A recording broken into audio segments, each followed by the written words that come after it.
এই দেখুন, আমরা বারবার একটা কথাই বলছি, এই যে আজকে আমাদের এটিকে আমরা চূড়ান্ত বিজয় বলতে পারি না, এটা হচ্ছে আমাদের প্রাথমিক বিজয়।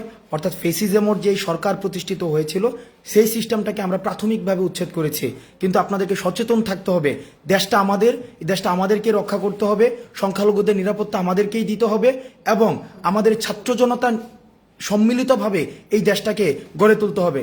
সুতরাং আপনাদেরকে বারবার বলছি, আপনাদের বারবার একটা জিনিস আমরা বলছি, আমাদের আশেপাশে যারা রয়েছে, আমাদের আশেপাশের প্রত্যেকটা যে পারস্পরিক নিরাপত্তার দায়িত্ব সেটা আমাদেরকেই নিতে হবে। আমি আবারও বলছি, সংখ্যালঘু যারা রয়েছে, সংখ্যালঘুদের নিরাপত্তার দায়িত্ব আমাদের, এবং আমাদের যে ধর্মীয় উপাসনালয়গুলো রয়েছে এই ধর্মীয় উপাসনালয়গুলোর দায়িত্ব হচ্ছে আমাদের।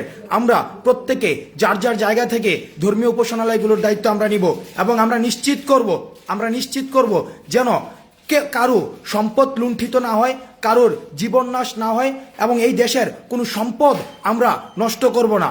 আপনারা যার যার জায়গা থেকে আপনারা এই বিষয়টি নিশ্চিত করবেন। আবারও পুনরাবৃত্তি করছি, এই দেশটাকে আমাদেরকে বিনির্মাণ করতে হবে, এই দেশটাকে আমাদেরকে এগিয়ে নিয়ে যেতে হবে। আমাদের ছাত্র জনতার সম্মিলিত প্রচেষ্টায় আমাদের যে বৈষম্যহীন যে বাংলাদেশের স্বপ্ন আমরা দেখেছি সেই স্বপ্নটি আমরা বাস্তবায়ন করতে পারবো। কিন্তু আমরা যে এখন যেটি দেখতে পাচ্ছি যে চারদিকে এক ধরনের যে একটা সহিংস পরিস্থিতি সৃষ্টি হয়েছে, এই সহিংস পরিস্থিতি সৃষ্টি হওয়া এটাকেও প্রতিরোধ আমাদেরকেই করতে হবে। সুতরাং ছাত্র জনতা যারা রয়েছি, আমরা যেভাবে আমাদের ডাকে আপনারা স্বতঃস্ফূর্তভাবে যেভাবে মাঠে নেমে এসেছিলেন, প্রত্যেকে নিরাপত্তা দিতে ঠিক সেভাবেই মাঠে থাকুন এবং নিশ্চিত করবেন আমাদের যেন কারোরই জীবন নাশ না ঘটে, সম্পদ যে নাশ না ঘটে, এবং আমরা নিশ্চিত করব যেন আমাদের কোনো ধরনের আচরণে, আমাদের কোনো ধরনের পদক্ষেপ গ্রহণের মধ্য দিয়ে যে কারো ধরনের জীবন নাশ বা সম্পদহানি না ঘটে। বিশেষ করে আমরা দেখতে পেয়েছি, আমাদের কাছে খবর এসেছে বিভিন্ন জায়গায় যে সংখ্যালঘুদেরকে হামলার শিকার হতে হয়েছে। সংখ্যালঘু এই বাংলাদেশের নাগরিক, আমাদের ভাই। এখানে প্রত্যেকটা নাগরিকের যে নিরাপত্তার দায়িত্ব এই ছাত্র সমাজে আমরা নিচ্ছি। সুতরাং আপনারা ছাত্র সমাজ এই নিরাপত্তার দায়িত্ব নিশ্চিত করবেন। এবং আরেকটা জিনিস মনে করিয়ে দিতে চাই যে যারা গত 16 বছর ধরে আমাদের এই দেশটাকে নরক বানিয়ে রেখেছিল তারা কিন্তু আজকেই বিনাশ হয়ে যায়নি।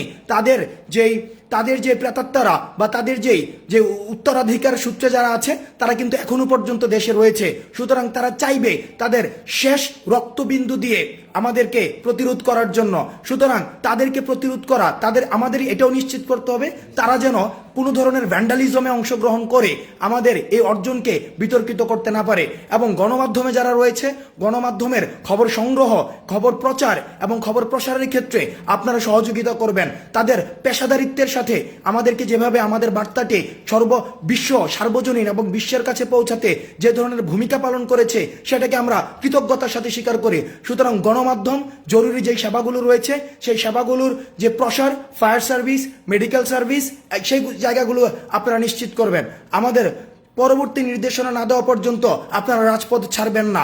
মনে রাখতে হবে, স্বাধীনতা অর্জন করা সহজ কিন্তু সেটা রক্ষা করা কঠিন। আমাদেরকে যেন কোনোভাবেই কোনো ভ্যান্ডালিজমের সাথে আমরা নিজেরাও যুক্ত হব না, কোনো ভ্যান্ডালিজমে আমরা আরেকজনকে উৎসাহিত করব না।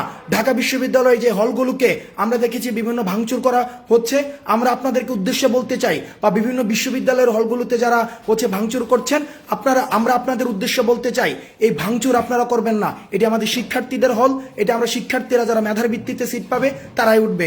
সুতরাং কোনো ভ্যান্ডালিজম নয়, কোনো সংখ্যালঘু নির্যাতন নয়। সবাই ভালো থাকবেন।